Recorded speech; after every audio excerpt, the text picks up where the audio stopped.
السلام علیکم ورحمۃ اللہ وبرکاتہ۔ وعلیکم السلام ورحمۃ اللہ۔ نحمده ونصلي على رسوله الكريم، أما بعد، أعوذ بالله من الشيطان الرجيم، قال الله تعالى: والذين جاهدوا فينا لنهدينهم سبلنا وإن الله لمع المحسنين رب اشرح لي صدري ويسر لي أمري واحلل عقدة من لساني يفقهوا قولي سبحانك لا علم لنا إلا ما علمتنا إنك أنت العليم الحكيم اللهم ارنا الحق حقا وارزقنا اتباعه وارنا الباطل باطلا وارزقنا اجتنابه آمين يا رب العالمين۔ اللہ تعالیٰ نے قرآن کریم میں سورۃ العنکبوت میں یہ آیت نازل فرمائی کہ والذین جاہدوا فینا لنهدینهم سبلنا، اور جو لوگ ہمارے راستے میں جہاد کرتے ہیں، کوشش کرتے ہیں، لنهدینهم، تو یقیناً ان کو اپنے راستے کی طرف رہنمائی کرتے ہیں۔ سلمان فارسی رضی اللہ عنہ نبی صلی اللہ علیہ وسلم کے ایک بڑے ہی عظیم صحابی ہیں، اور ان کی جو اسلام لانے کی کہانی ہے، جو واقعہ ہے، وہ بڑا ہی سبق آموز ہے، اور اس کے اندر ہمارے لیے بہت سارے اسباق موجود ہیں۔ یہ واقعہ وہ خود روایت کرتے ہیں جو سیرت ابن کثیر میں، امام ابن کثیر نے سیرت جو کتاب ہے البدایہ و نہایہ اور بھی کتابوں کے اندر اس واقعے کو ذکر کیا گیا ہے، اور وہ خود اپنا واقعہ ذکر کرتے ہیں کہ میں فارس کے ایک شہر اصفہان کی بستی میں پیدا ہوا، میرے والد مجوسی تھے اور اپنے علاقے کے سردار میں بہت ہی کمشنرز تھے، اور آگ کی ذمہ داری جو تھی وہ ہمارے والد صاحب، میرے والد صاحب کے پاس تھی۔ مجوسی جو مذہب ہے اس کے اندر ہم جانتے ہیں ہمارے یہاں جو لوگ پارسی کے طور پر مشہور ہیں یہ وہی مجوسی ہیں،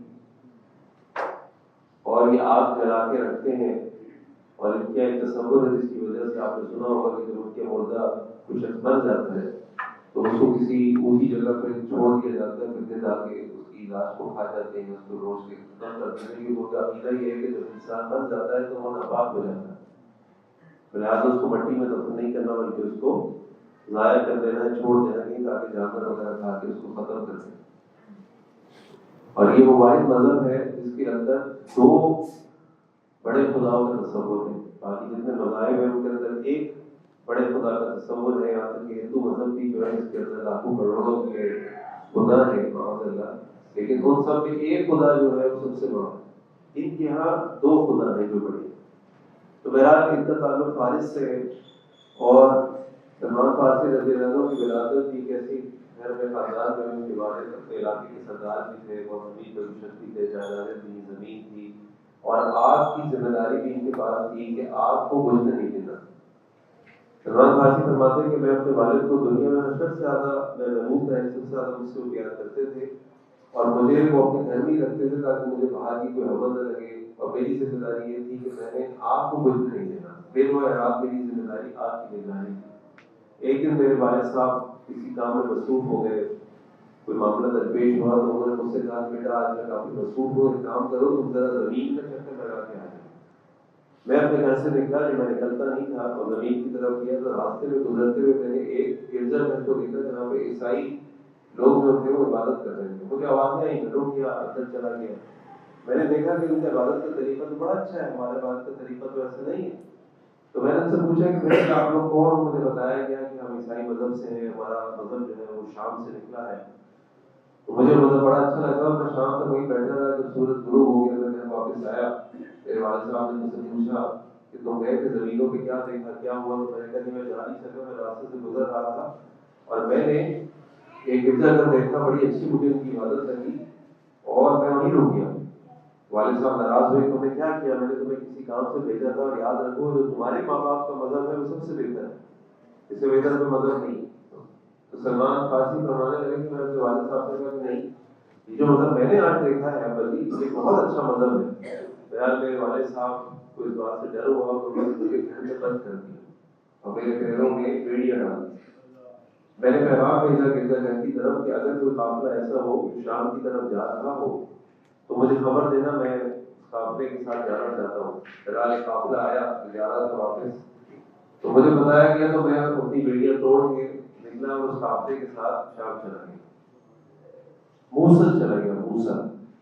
میں وہاں پر گیا تو وہاں پہ میں نے معلوم کیا کہ وہاں پہ سب سے اچھا کون شخص ہے، مجھے بتایا گیا ایک پادری ہے جو بہت ہی نیک ہے، تو بڑا ہے، اس کے بعد چلا گیا، اس کی خدمت کرنے لگا، اس کے پاس رہنے لگا۔ اس سے میں نے کہا میں عیسائی مذہب سیکھنا چاہتا ہوں، اور میں دیکھتا تھا کہ لوگ اس کے پاس آ کے صدقات دیتے ہیں، وہ لوگوں سے کہتا تھا تو اللہ کے لیے صدقہ کرو، میں تمہارے گناہوں کو معاف کروا دوں گا، اور لوگ اس کو خوب صدقہ اپنا دیتے تھے، لیکن میں بھاگ کے تو طرف آتی ہے تو لوگوں کا مان کھا جاتا ہے۔ جب اس کا مدرسے کے بعد انتقال ہو گیا تو لوگ آئے تو میں نے ان سے کہا کہ تم کیوں افسوس کر رہے ہو، آپ کو تمہارا مال کھاتا تھا؟ میں نے کہا تم جھوٹ بول رہے ہو۔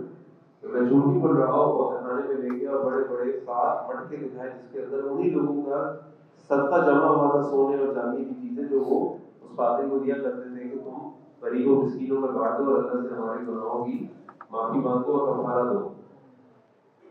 تو پھر ان کی جگہ جو دوسرا پادری اپوائنٹ ہوا، کہنے لگے کہ میں اس کی خدمت کرنے لگا، کافی بڑا عرصہ میں نے اس سے گزارا، مجھے اس سے بہت محبت ہو گئی اور بہت اچھا آدمی تھا۔ جب اس کا انتقال قریب تھا، میری موت کے آثار ظاہر ہو گئے، تو میں نے اس سے کہا کہ مجھے لگتا ہے کہ آپ کا وقت آ گیا ہے، آپ مجھے بتائیں کہ میں کیا کروں، اگر آپ اس دنیا سے چلے جائیں تو میں کہاں جاؤں، میں اس عیسائی مذہب کو اور سیکھنا چاہتا ہوں، میں اس کے ساتھ جڑے رہنا چاہتا ہوں، مجھے کسی شخص کے بارے میں بتائیے۔ تو اس نے کہا کہ بیٹا یہاں تو میں کسی کو نہیں جانتا، لیکن ایک اور علاقہ ہے تو وہاں چلے جاؤ، وہاں پہ ایک شخص ہے، اس کے پاس جاؤ، بڑا اچھا پادری ہے، بڑا اچھا نیک آدمی ہے، اس کے ساتھ میں وقت گزارو۔ میں ادھر چلا گیا، اس کے انتقال کے بعد اس کی بھی میں نے بڑی خدمت کی، اس کے ساتھ بھی میں نے بڑا وقت گزارا، وہ بھی بڑا اچھا آدمی تھا۔ اور جب کچھ عرصے کے بعد اس پر بھی موت کے آثار ظاہر ہونا شروع ہو گئے، تو پھر میں نے اس سے کہا کہ اب میں کیا کروں؟ تو پھر اس کو کہا کہ بھائی تم ایک کام کرو کہ تم ایک اور جگہ چلے جاؤ۔ اس نے اس کو ایک اور جگہ بھیج دی، وہ چوتھے پادری کے پاس گیا، چوتھے پادری کے پاس امام پارسی نے بڑا وقت گزارا۔ جب وہ چوتھا پارسی بھی مرنے لگا تو پھر سلمان فارسی نے ان سے کہا کہ آپ پر بھی موت کے آثار ہو گئے ہیں اور آپ مجھے کوئی نصیحت کریں، مجھے فلاں نے آپ کے پاس آنے کو کہا تھا، اب میں کیا کروں؟ تو چوتھے پادری نے اس سے کہا کہ بیٹا میں تو ایسے کسی شخص کے بارے میں سے کوئی معلومات نہیں رکھتا کہ جو ہمارے دین پر قائم ہو، کہ تم اس کے پاس چلے جاؤ، البتہ ایک آدمی عموریہ کا علاقہ ہے وہاں چلے جاؤ، وہ دین میں ہماری طرح کا ہے۔ تو جب وہ مر گیا تو یہ سلمان فارسی کہنے لگے کہ عموریہ چلا گیا، وہ 5ویں پادری کے پاس چلے گئے۔ اب یہ ساری آپ دیکھیے کہ جو سارا سفر ہو رہا ہے کیوں ہو رہا ہے؟ جس دین کو وہ صحیح سمجھ رہے تھے اس دین کو سیکھنے کے لیے ہو رہا ہے۔ اور سلمان اب یہ ظاہری بات ہے، دنوں کی بات نہیں ہو رہی، یہ سالوں کی بات ہو رہی ہے، ابھی تو سفر باقی ہے، لیکن ذرا سوچیے کہ ہم اپنا دین سیکھنے کے لیے کتنا سفر کر لیتے ہیں، کتنی محنت کرتے ہیں، کتنی کوشش کرتے ہیں، کتنا وقت لگاتے ہیں۔ انہوں نے جس چیز کو حق جانا اس کے لیے نکل گئے، اپنا گھر چھوڑ دیا، اپنا خاندان چھوڑ دیا، عیش و عشرت چھوڑ دی کہ میں نے حق کی تلاش ہے، مجھے میں تو ادھر جاؤں۔ تو جب وہ عموریہ چلے گئے، عموریہ کے جو پادری تھا وہ کہتے ہیں کہ میں نے اس کی صحبت اختیار کی اور میں نے اس کو عیسائیت کے اوپر پایا۔ عموریہ میں وہاں جا کے سیٹل ہو گیا، میں نے وہاں کچھ کاروبار بھی شروع کر دیا، یہاں تک کہ میرے پاس کچھ گائے کچھ بکرے بھی آ گئے۔ پھر جب اس 5ویں پادری کی وفات کا وقت آ گیا اور اس پر بھی موت کی علامات ظاہر ہونے لگی، تو میں نے اس سے کہا کہ میں آپ کے پاس اس طرح آیا کہ پہلے میں اس کے پاس تھا، اس کے بعد بھیجا، اس کے بعد بھیجا، اس کے بعد بھیجا، اب میں آپ کے پاس آیا ہوں، اب میں کیا کروں گا آپ کے جانے کے بعد؟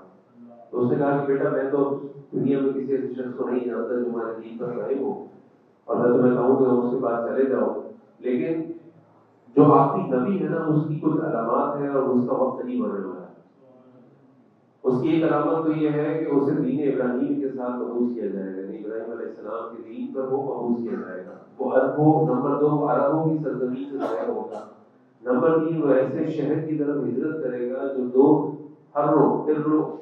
کالے پتھروں والی زمین کے درمیان ہوگا، مدینہ کے 2 سائڈ کے اوپر کالے رنگ کے پتھروں کے پہاڑ ہیں۔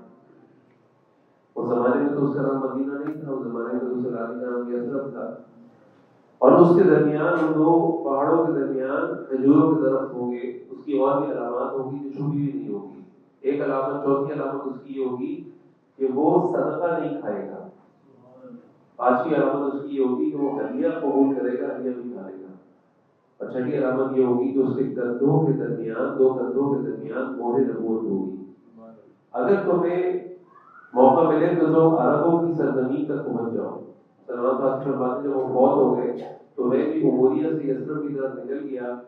پھر جب اللہ کو منظور تھا میں نکل گیا، وہاں سے تجارتی قافلہ گزرا، میں نے ان سے کہا کہ بھائی اگر تم مجھے سرزمین عرب کی طرف لے جاؤ گے تو میں تمہیں اپنی گائے بکرے سب دے دوں گا، بس مجھے وہاں لے جاؤ۔ یعنی جتنا مال کمایا تھا وہ سب دے دوں گا آپ کو، بس مجھے وہاں تک اپنے ساتھ لے جاؤ، مجھے وہاں کا راستہ نہیں معلوم، مجھے جانا نہیں آتا۔ اور وہ قافلے والوں نے کہا ٹھیک ہے تو اپنی گائے بکری ہمیں دے دو، اپنی جائیداد مال دولت ہمیں دے دو، ہم تو لے جاتے ہیں۔ قافلے والوں نے ان کے ساتھ دھوکہ کیا، اس کے ساتھ چلنے لگے تو ان کو غلام بنا کے کسی کو بھیج دیا۔ اب فرماتے ہیں کہ جب مجھے فروغ کر دیا تو میں ایک یہودی کے ہاتھ فروغ کیا، میں ٹھہر گیا، اور جب میں نے کھجوروں کے درخت دیکھے تو مجھے امید ہونے لگی کہ یہ وہی شہر ہے جو میرے ساتھیوں نے بیان کیا تھا، لیکن یقین نہیں آ رہا تھا۔ سلمان کو ایکچولی یثرب کی بنو قریظہ کے یہودی نے خرید لیا تھا۔ ایک دن اس یہودی کا چچا زاد بھائی جس کا تعلق بنو قریظہ سے تھا مدینہ میں ان کے پاس آیا اور اس یہودی سے خرید کے اپنے پاس مدینہ کی یثرب لے گیا۔ اللہ کی قسم جب میں نے مدینہ کو دیکھا فرماتے تو میں اپنے ساتھی کی بیان کرتا علامات کی روشنی میں اس کو پہچان کیا کہ یہی آخری نبی کا مقام ہے جہاں وہ ہجرت کر کے آئیں گے، اور میں وہیں پہ سیٹل ہو گیا۔ ادھر نبی کریم صلی اللہ علیہ وسلم مکے میں نبوت کا آپ نے اعلان کیا، آپ نے مبعوث کیا، جتنا اچھا وہ ٹھہرنا تھا وہاں ٹھہرے، اور پھر میں نے ان کے بارے میں کوئی تذکرہ نہیں سنا۔ اور دوسری بات یہ تھی کہ میں غلام تھا تو غلامی کی وجہ سے میں اپنے کاموں میں مصروف رہتا تھا، مجھے غلامی سے فرصت نہیں ملتی تھی۔ اللہ کی قسم ایک دن میں اپنے آقا کے ایک کھجور والے درخت کے اوپر کام کر رہا تھا، نیچے میرا مالک بیٹھا ہوا تھا، اور اس ذات بھائی آیا، اس سے آ کے کہنے لگا کہ بھائی اللہ تعالیٰ بنو اس قبیلے کو اوس و خزرج کو ہلاک کرے، وہ قبا میں مکہ سے آنے والے ایک آدمی کے پاس جمع ہے اور ان کا خیال ہے کہ وہ نبی ہے۔ کس جگہ جمع تھے وہ لوگ کوئی بتائے گا؟ مدینہ شہر آنے سے پہلے اللہ کے نبی صلی اللہ علیہ وسلم کہاں رکے تھے؟ مسجد قبا کے وقت جہاں آپ نے ایک ہفتے تقریباً قیام کیا ہے۔ آخری نبی کی خبر جب میں نے سنی تو مجھے کب کی تاری ہو گئی، اور مجھے گمان ہونے لگا کہ میں درخت کے اوپر سے نیچے گر جاؤں۔ میں کھجور کے درخت سے اترا، اس کے چچا زاد بھائی سے کہنے لگا کہ اپنے مالک کے چچا زاد بھائی سے کہنے لگا تم کیا کہہ رہے ہو ذرا بتاؤ۔ تو اس بات سے میرے آقا کو غصہ آ گیا، اسے مجھے زور سے مکہ مارا، کہا تیرا اس بات سے کیا تعلق ہے، جا اپنا کام کر۔ میں نے کہا کہ کوئی تعلق نہیں، بس ذرا آپ لوگ بات سن رہا تھا تو میں نے کہا ذرا معلومات کر لوں۔ اب سلمان فارسی کہنے لگے کہ اب تو یہ وقت آ گیا ہے۔ انہوں نے میرے پاس جمع ہوا جو کچھ مال تھا، جب شام ہوئی تو میں نے وہ مال لیا اور میں قبا میں رسول اللہ صلی اللہ علیہ وسلم کے پاس پہنچ۔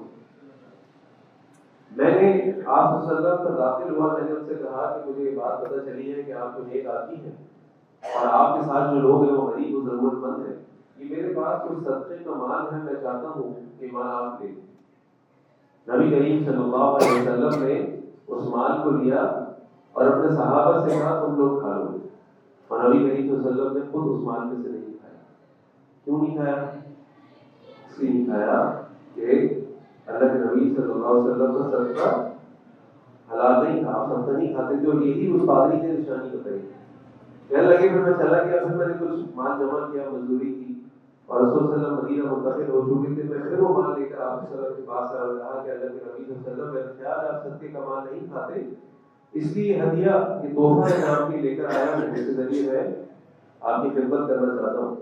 رسول اللہ صلی اللہ علیہ وسلم نے اس میں سے خود بھی کھایا اور اپنے ساتھیوں کو بھی کھلایا، اور دوسری نشانی بھی پوری ہو گئی۔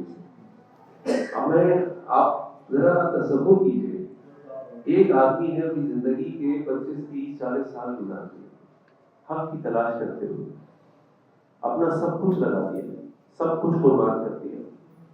اب وہ اس پوائنٹ پہ آگے کھڑا ہو گیا کہ 3 میں سے یا 6 میں سے 5 نشانیاں پوری ہو گئی۔ اب آپ سوچیں کہ ان کے دل پہ کیا حال ہوگا، کیا سوچ رہے ہوں گے، کیا جذبات ہوں گے۔ پھر یہ ہوا کہ سیدنا سلمان رضی اللہ عنہ فرماتے ہیں کہ میں تیسری دفعہ صلی اللہ علیہ وسلم کے پاس آیا تو بقیع الغرقد میں تھے۔ بقیع الغرقد کیا ہے؟ کہ جو قبرستان مدینہ میں جس کا نام بقی ہے، اس کو ہم جنت البقی کہتے ہیں. جنت البقی نہیں کہنا چاہیے. کیوں نہیں کہنا چاہیے؟ کیونکہ وہاں مشرکین کی دفن اور منافقین کی دفن. اس کو بقی خلقت کہتے ہیں. بقی خلقت، بقی کا قبرستان. جنت البقی نہیں ہے، وہ بقی رابطہ ہے. بقی ہو کرتا. آپ صلی اللہ علیہ وسلم کسی صحابی کے جنازے میں شریک تھے. رسول اللہ صلی اللہ علیہ وسلم کے پاس وہ حاضر تھی. آپ صلی اللہ علیہ وسلم صحابہ کے درمیان میں تھے. میں نے رسول اللہ صلی اللہ علیہ وسلم کو سلام کیا اور پھر میں آپ کی پیٹھ پر نظر ڈالنے کے پیچھے آیا تاکہ دیکھ سکوں کہ وہ ختم نبوت والی مہر موجود ہی ہے کہ نہیں، جس کی پیشن کوئی اس پادری نے کی تھی. رسول اللہ صلی اللہ علیہ وسلم نے جب مجھے گھومتے دیکھا تو آپ پہچان گئے کہ میں آپ صلی اللہ علیہ وسلم کے کسی جسم کی نشانی کو ڈھونڈنا چاہتا ہوں. رسول صلی اللہ علیہ وسلم نے اپنی چادر اپنے پیچھے سے ہٹائی. میں نے وہ نبوت دیکھی اور مجھے پہچان دیا. پھر میں رسول اللہ صلی اللہ علیہ وسلم پر ٹوٹ پڑا. میں آپ کے بوسے لینے لگا، میں رونے لگا. رسول صلی اللہ علیہ وسلم نے مجھے فرمایا پیچھے ہو. میں پیچھے ہٹ گیا. اب یہ ایکچولی واقعہ وہ سنا رہے حضرت عبداللہ ابن عباس کو. اور ابن عباس کو کہتے ہیں ابن عباس کہ میں نے رسول صلی اللہ علیہ وسلم کو اپنا پورا ماجرا سنایا جو میں نے تمہیں سنایا. اور رسول صلی اللہ علیہ وسلم کو بات اچھی لگی کہ واقعہ آپ کے سامنے. اب آپ دیکھیے یہ جو سفر ہے نا، یہ حق کی تلاش کا سفر ہے. حضرت سلمان فارسی نے اس حق کی تلاش کے لیے کتنی بڑی قربانی دی آپ سنی. اور جو اللہ تعالیٰ نے سورۃ العنکبوت میں فرمایا والذین جاہدوا فینا لنہدینہم سبلنا، کہ جو لوگ ہمارے راستے میں کوشش کرتے ہیں ہم ان کے لیے اپنے راستوں کی ہدایت کریں. ان کے دل میں اخلاص تھا، ان کے دل میں سچائی تھی. وہ حق کو تلاش کرنا چاہتے تھے.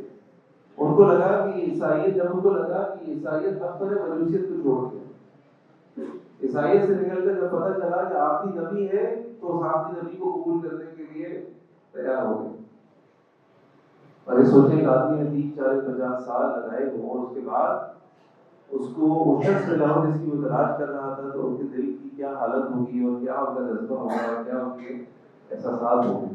لیکن یہاں ہمارے لیے سبق یہ ہے کہ ہمیں بھی حق کی تلاش کے لیے محنت کرنی چاہیے. ہمیں بھی اپنے دین کو سیکھنے کے لیے، سمجھنے کے لیے، اس پر عمل کرنے کے لیے کوشش کرنی چاہیے، جیسے سلمان فارسی رضی اللہ عنہ نے کیا. پھر دوسرا سبق اس میں یہ ہے کہ سلمان فارسی رضی اللہ عنہ نے سوکھا نہیں کیا،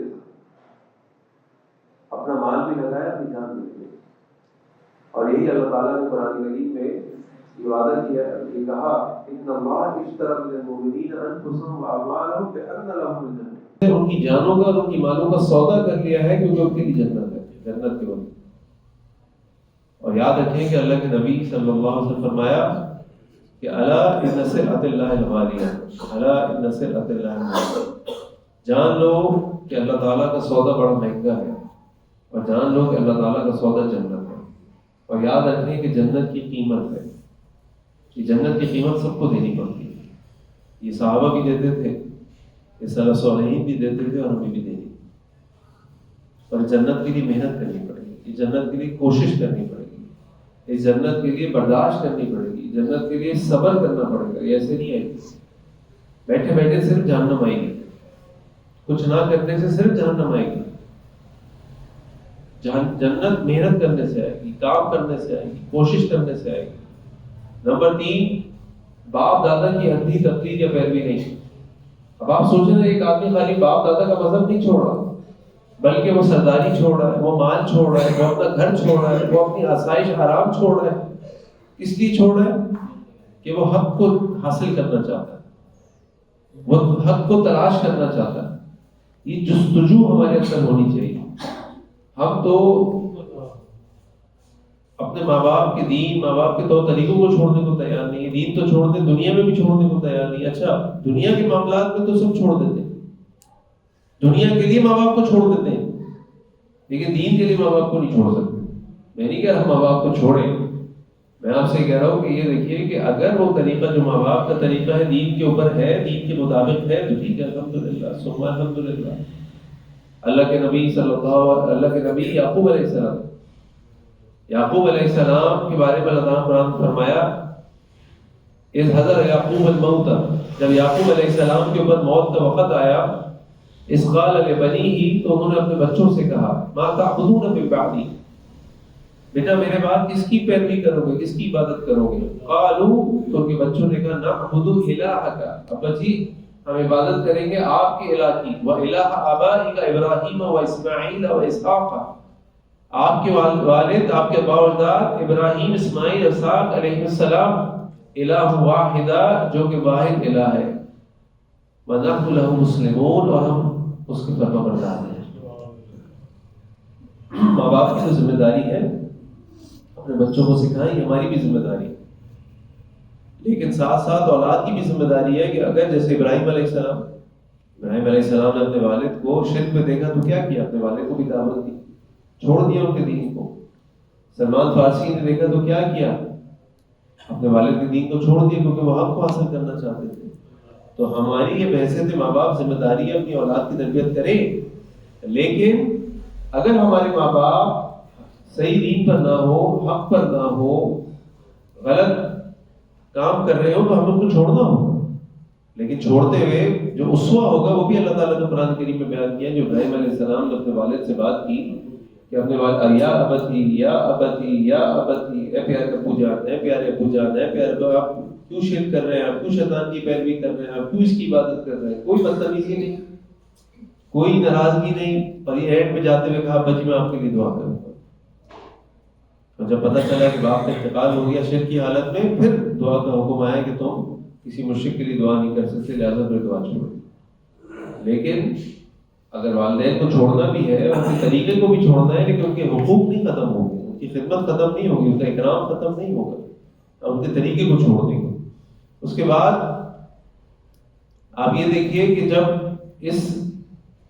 اچھا معاملہ یہ ہوا کہ جب سلمان فارسی رضی اللہ عنہ اسلام لے آئے تو وہ تو غلام تھے، اب کیا کرتے؟ تو وہ اپنی یہودی مالک کے پاس گئے اور انہوں نے ان سے کہا کہ بھائی میں آزاد ہونا چاہتا ہوں، مجھے بتاؤ میں کیا کروں؟ تو ان کے یہودی مالک نے کہا کہ میں تمہیں آزاد کروں گا، لیکن تمہیں قیمت ادا کرنی پڑے گی۔ کیا قیمت ہے؟ قیمت یہ ہے کہ تم کو 300 کھجور کے تیار پودے لگا کے دینے ہوں گے، مجھے کہیں سے بھی لے کر آؤ، مجھے نہیں معلوم، 300 تیار پودے لے کر آؤ اور لگا کر دو مجھے، اور 40 کوکیاں مجھے سونا چاہیے، یا سونا یا چاندی چاہیے، کسی روایت میں سونا آتا ہے، کسی روایت میں چاندی آتی، چاندی۔ اب کیا کریں؟ اب جب آ کے اللہ کے نبی صلی اللہ علیہ وسلم کو یہ بتایا کہ اللہ کے نبی میرا مالک یہ کہتا ہے، میرا آقا، کہ یہ معاوضہ دینا پڑے گا، تو اللہ کے نبی صلی اللہ علیہ وسلم نے کچھ ہی مواقع ایسے جب اللہ کے نبی صلی اللہ علیہ وسلم نے اعلان کیا کہ تمہارے بھائی کو مال کی ضرورت ہے، اس کے لیے لے کر آؤ، اور سلمان فارسی رضی اللہ عنہ کے لیے اللہ کے نبی صلی اللہ علیہ وسلم نے اعلان فرمایا، کوئی 10، کوئی 20، کوئی 40 اس طرح پودے لے کر آیا۔ اللہ کے نبی صلی اللہ علیہ وسلم سلمان فارسی سے کہا سلمان تم جا کر زمین کھودو، لیکن پودے مت لگانا، جب زمین کھود لو مجھے بلانا، میں اپنے ہاتھوں سے پودے لگاؤں۔ اللہ کے نبی صلی اللہ علیہ وسلم جب زمین کھود گئی، پودے جمع ہو گئے، اللہ کے نبی صلی اللہ علیہ وسلم نے خود اپنے ہاتھوں سے پودے لگائے۔ 300 کھجور کے پودے تیار کا مرحلہ پورا ہو گیا، اب رہ گیا 40 اونچیاں۔ ایک دن اللہ کے نبی صلی اللہ علیہ وسلم شخص صاحب سے کہا جی میں کچھ صدقہ کرنا چاہتا ہوں، اس نے کوئی ڈلی یا کوئی اس طرح کا کوئی چیز دی۔ اللہ کے نبی صلی اللہ علیہ وسلم نے کہا ہے وہ تمہارا بھائی جس کو ضرورت تھی اس کو بلاؤ، سلمان کو بلایا گیا۔ اللہ کے نبی صلی اللہ علیہ وسلم نے کہا سلمان جاؤ اپنے آقا کو یہ دے دو اور اس سے اپنی معاوضہ ادا کرو تاکہ وہ تمہیں آزاد کر دے۔ سلمان رضی اللہ عنہ جب اس کو دیکھا تو سلمان نے کہا کہ بھائی یہ اللہ کے نبی صلی اللہ علیہ وسلم یہ تو بہت چھوٹا سا ہے، اس سے تو 40 ہو کے وزن پورا نہیں ہوگا۔ اللہ کے نبی فرمایا جاؤ تم لے جاؤ۔ اللہ کے صدر سلمان فرماتے ہیں وہ ذات کی قسم جس کے ہاتھ میں میری جان ہے، میں نے وہ لیا اور میرے آقا نے جب اس کو تولا تو پورے 40 اونٹیاں نکلا، اور میں نے اس کا حق معاوضہ ادا کیا اور آزاد ہو گیا۔ جب وہ غلام تھے، غزوہ احد ہو گیا، غزوہ بدر ہو گیا، وہ شریک نہیں ہو سکے، وہ دیکھتے رہ گئے کیونکہ وہ غلام تھے۔ اس کے بعد جب غزوہ خندق ہوا، وہ بڑے ہی مارکے والا، بڑی خوف والا ایک مارکا تھا۔ اللہ تعالیٰ نے اس کا بڑا نقشہ کھینچا قرآن کریم کے اندر کہ کتنا خوف تھا مسلمانوں کے اندر، ان کے دل ان کے حلق میں آ گئے۔ اب اس موقع پہ ہوا یہ کہ کیا کیا جائے، کیونکہ سارے قبیلے مل گئے مسلمانوں کے خلاف خندق کے موقع پہ آئے، جس کو غزوہ خندق کہتے ہیں۔ سلمان فارسی رضی اللہ عنہ فارس کے رہنے والے تھے، اور فارس کے لوگ کیا کرتے تھے کہ ان کی یہاں ٹیکنالوجی یہ تھی کہ آپ نے دشمن کا مقابلہ کرنا ہے تو خندق بولتے تاکہ وہ خندق کراس کر کے نہ آ سکے۔ تو حضرت سلمان فارسی نے مشورہ دیا کہ اللہ کے نبی صلی اللہ علیہ وسلم ہمیں چاہیے کہ ہم خندق کھود دیں تاکہ جو دشمن ہے وہ سامنے رہے اور مدینہ کے اندر داخل نہ ہو سکے۔ اب خندق کھودنے کی باری آئی تو اس میں پہلا پوائنٹ تو یہ ہے کہ کوئی بھی ٹیکنالوجی استعمال کرنی ہو، کوئی بھی مشورہ لینا ہو، چاہے وہ مسلم کا ہو غیر مسلم کا ہو، استعمال کیا جا سکتا ہے۔ اللہ کے نبی صلی اللہ علیہ وسلم جب ہجرت کرنے بھی گئے تو جس گائیڈ کو انہوں نے ٹور گائیڈ کو ہائر کیا تھا کہ ہمیں مدینہ کے راستے سے لے کر جاؤ، وہ غیر مسلم تھا۔ اگر وہ قابل اعتماد ہو اور سمجھدار ہو تو ان سے مشورہ بھی کیا جا سکتا ہے، ان کے مشورے کا عمل بھی کیا جا سکتا ہے۔ اللہ کے نبی صلی اللہ علیہ وسلم نے خندق کھدوائی۔ اب جب خندق کھودنے کا موقع آیا تو ایک جماعت بن کے انصار کی، ایک جماعت بن گئی مہاجرین کی کہ چلو بھائی خندق کھودتے۔ اب سلمان فارسی تو نہ انصاری تھے نہ مہاجر تھے، وہ کدھر جائیں؟ اب دونوں طرف سے آوازیں آنے لگیں، سلمان منا، سلمان منا، سلمان ہم میں سے ہے، سلمان ہمارے پاس ہے، سلمان ہمارے پاس آ گئے۔ سب کو معلوم تھا اللہ کے نبی صلی اللہ علیہ وسلم سلمان سے کیسے محبت کرتے ہیں۔ سلمان فارسی رضی کی کہانی سب کو پتہ تھی، کتنے عظیم صحابی ہے، کتنی بڑی سٹرگل ہے ان کی۔ اللہ کے نبی صلی اللہ علیہ وسلم نے اس موقع پہ آواز دی اور کہا سلمان منا اہل بیت، سلمان میرے گھر والوں میں سے، سلمان میرے گھر والوں میں سے۔ اور یہ اسلام کا امتیاز ہے کہ اسلام میں عزت اس کی نہیں ہوتی جس کا خاندان بڑا ہوتا ہے، عزت اس کی نہیں ہے جس کے پاس مال بہت ہوتا ہے، عزت اس کی ہے جس کے پاس تقوی ہوتا ہے، عزت اس کی ہے جس کے پاس ایمان ہوتا ہے۔ اللہ کے نبی صلی اللہ علیہ وسلم نے اس قبائلی دور کے اندر سلمان رضی اللہ عنہ کو اپنے گھر والوں میں سے قرار دیا، سلمان منا، اہل بیت، سلمان اہل بیت میں سے، میرے گھر والوں میں۔ پھر سلمان فارسی رضی اللہ عنہ جو فارس کے تھے، غلام بن کی بھی زندگی گزاری، مزدوریاں بھی کی، سب کچھ کیا۔